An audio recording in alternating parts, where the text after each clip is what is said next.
నా శరీరముకు, ఆత్మకు ఎల్లప్పుడూ పోరాటం జరుగుతుంది. నేను శరీరానుసారముగా ప్రవర్తించటానికి, శరీరానికి రుణస్థురాలను కాదు కదా! ఈ దేహము దేవుని వలన నాకు అనుగ్రహించబడింది. నేను నా సొత్తు కాదు. దేవుని చేత విలువ పెట్టి కొనబడిన దానను.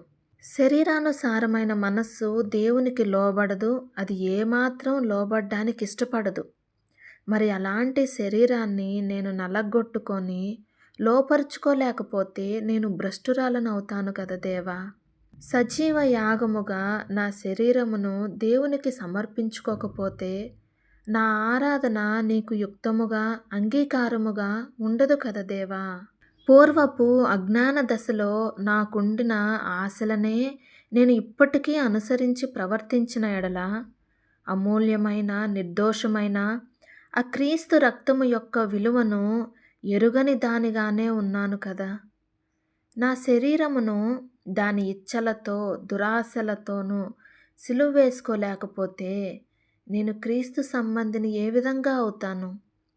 నన్ను ప్రేమించి నా కొరకు తన్ను తాను అప్పగించుకొని శిలువ మరణం పొందిన ఆ క్రీస్తు కృపను కేవలము నిరర్ధకం చేస్తున్నాను.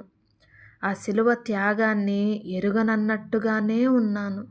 భూమి తన మీద తరచుగా కురిసే వర్షాన్ని తాగి ఎవరి కోసం వ్యవసాయం చేయబడుతుందో వారికి అనుకూలమైన పైరులను ఫలించుచు దేవుని ఆశీర్వచనము పొందుకుంటుంది.